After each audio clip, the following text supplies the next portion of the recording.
दोस्तों आज अपन एक ऐसे टॉपिक पे बात करने वाले हैं जो कि आपके मन में हमेशा कन्फ्यूजन बना रहता है।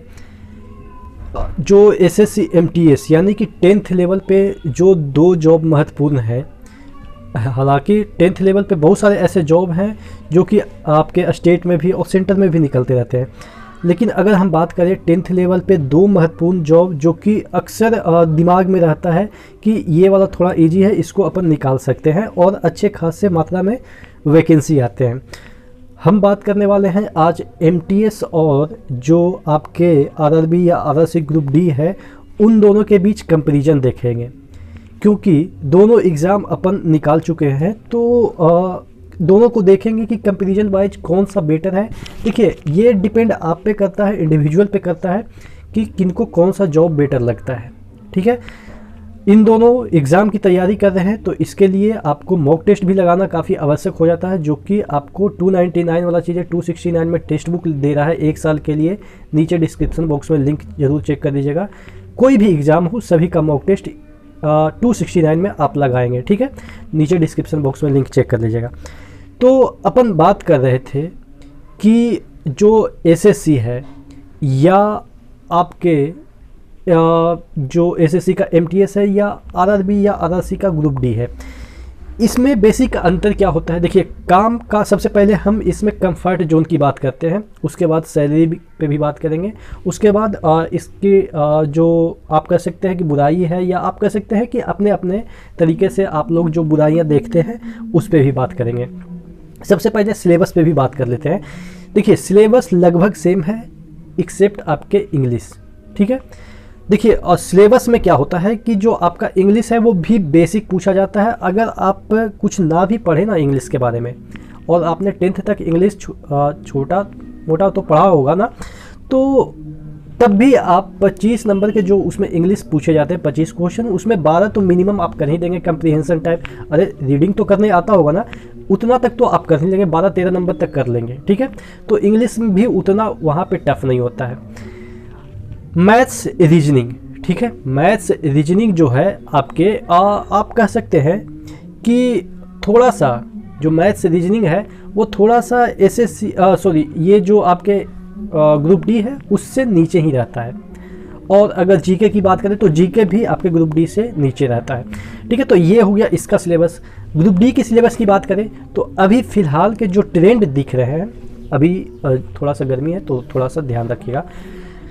ग्रुप डी के जो सिलेबस है उसमें जीके भी नॉर्मल पूछे जाते हैं, लेकिन जीके का वेटेज उतना नहीं है, साइंस का वेटेज ज़्यादा बढ़ा दिया है और साइंस भी अच्छे खासे लेवल के पूछे जा रहे हैं। पिछली बार जैसा पूछा गया था इस बार पता नहीं कैसा पूछा जाएगा, ये तो हम बाद में चर्चा करेंगे, लेकिन फिलहाल साइंस का वेटेज अच्छा खासा है। रीजनिंग का भी एसएससी के एमटीएस से ज़्यादा अच्छा खासा इसमें पूछे जाते हैं।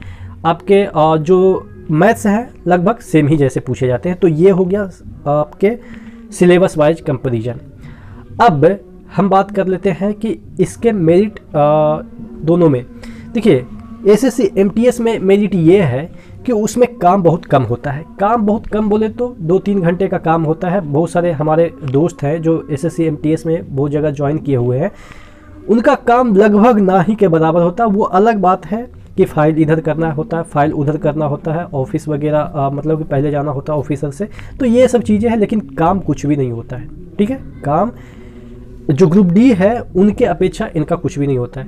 लेकिन ग्रुप डी में जो तकरीबन 70% जो जॉब है वो आपके ट्रैक मेंटेनर के। ट्रैक मेंटेनर का जो जॉब है वो आपको भी पता है, धूप हो, छाँव हो, बारिश हो, रात हो, कभी भी आपके काम पड़ सकते हैं। ठीक है, जैसे बाढ़ वगैरह में ट्रैक टूट गया तो वहाँ पे भी आपको भेजा जा सकता है। और ट्रैक मेंटेनर को तो आपको भी पता है कि जो होते हैं हाथ में हथौड़ा लेके पेट्रोलिंग करना, कहीं पे दिक्कत है तो उसको ठोक के मतलब ठीक करना, तो हार्ड ड्यूटी तो है। इसीलिए इसमें जानते हैं आपको हार्ड ड्यूटी अलाउंस अलग से मिलता है। ठीक है, ग्रुप डी में ये आपके मतलब कि जॉब का प्रोफाइल है। बाकी और भी जो पॉइंट्समैन हो गए, हमारे डिपार्टमेंट हो गए, तो ये सब जो जॉब है थोड़ा सा इसमें रिलैक्सेशन मिल जाता है। काम का जो बर्डन है वो कम होता है। ठीक है, काम तो सभी में करना होता है, लेकिन जो थोड़ा हार्डनेस होती है ना वो कम जाती है 30% जो उसमें वैकेंसी होती है उसमें। ठीक है, तो ये काम का हो गया कि काम वाइज कौन बेटर है। अब बात कर लेते हैं सैलरी वाइज। तो देखिए सैलरी वाइज की बात करें तो जो आपके ग्रुप डी की बात करें रेलवे की, उसका सैलरी तकरीबन एवरेज अगर सभी पोस्ट को हम मर्ज कर दें तो एवरेज 30,000 के अराउंड बन जाता है, मतलब कि ज्वाइनिंग के समय ही, क्योंकि किसी का 35,000 बन जाता है, किसी का 24,000 बन जाता है, किसी का 28,000 बन जाता है। तो एवरेज की बात करें, क्योंकि और भी अलाउंस जोड़ के मैं बात कर रहा हूँ, तो आपके 30 के अराउंड बन जाते हैं। लेकिन एसएससी एमटीएस की हम बात करें तो तकरीबन 24 से 25,000 ही एवरेज बन पाते हैं। ठीक है, तो ये हो गया कि सैलरी इसमें ज़्यादा है ग्रुप डी में रेलवे के, और इसमें कम है। अब बात कर लेते हैं कि जो ये आपका पोस्टिंग की, ठीक है, पोस्टिंग आपके प्रेफरेंस के अनुसार रेलवे में मिलता है, लेकिन उसमें कहीं भी आपको ऑल ओवर इंडिया भेज सकता है, उसमें आपका कोई प्रेफरेंस जनरली नहीं लगता है, क्योंकि ज़्यादा नंबर लाएंगे तो हो सकता है तो आपको प्रेफरेंस वाइज मिल जाए, लेकिन जनरली नहीं मिलता है उसमें प्रेफरेंस वगैरह।